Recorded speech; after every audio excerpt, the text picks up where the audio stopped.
Virginia right away to extend more rights to immigrants.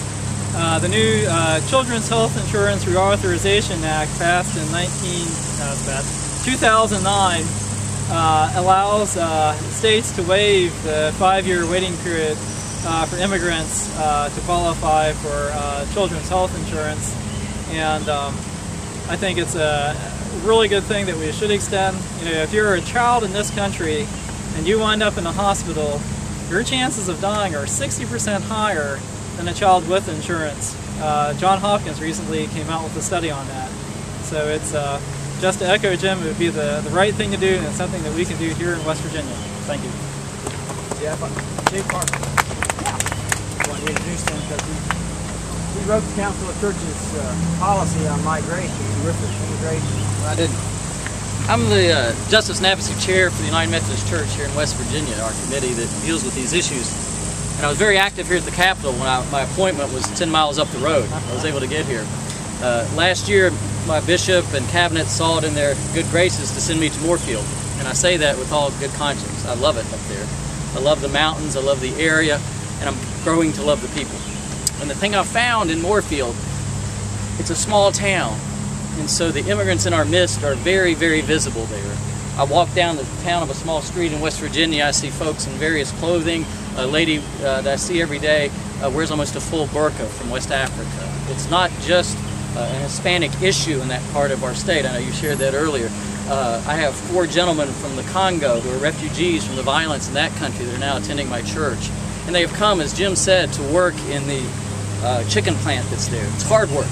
It's hard work, but they are such loving and wonderful people. They're excited to be here. They want to work. They want to do the right thing. They don't want to be considered illegal and exterior to who we are as American people. And I'm learning to know that. I haven't done a lot of things like this in that area because I'm concentrating on trying to get to know them and to be with them rather than doing necessarily policy issues. And I thank the Council for taking a leadership in the policy work that needs to be done. Our country now is embroiled in this conflict with all the crazy rhetoric on TV and all these things, but I think it comes from folks that don't live in a small town that now has all these people in their midst. I also recognize, though, that that's a challenge for our small communities. They don't have the money to create the programs they need in the school to work with the children so that they can learn English and kind of become more integrated in our society. And so it's a challenge for them, and so that challenge that they face often causes them to become scared and afraid of the person that's different. And so it's a big issue. We need to not only change legislation, we need to work with our people to develop understanding. I can only stay shortly today. I have to rush back to Moorefield because we finally started an English as a second language class at my church, and I got to get back to it. But thank you for giving me a moment to speak.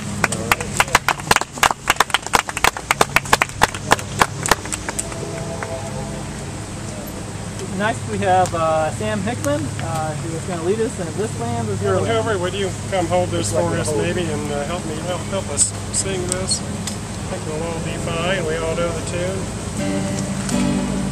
Ready? Let's give this a rousing close to this. Okay. Ready? This land is your land, this land is my land, from California to the New York Island, from the Redwood Forest to the Gulf Stream waters.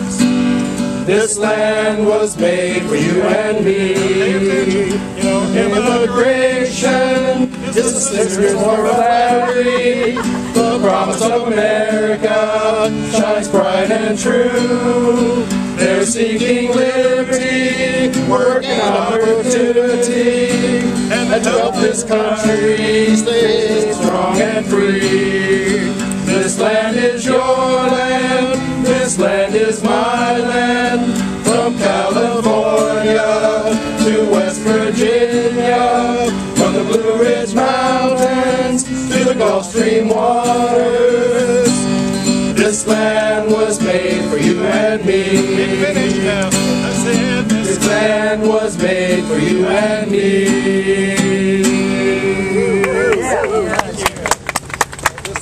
These situations sometimes, because as I was sitting here and reflecting on this day, I don't remember a lot of my relatives having to come over on a boat because some of them were already here, and some of the boats that came on, they weren't seen as immigrants.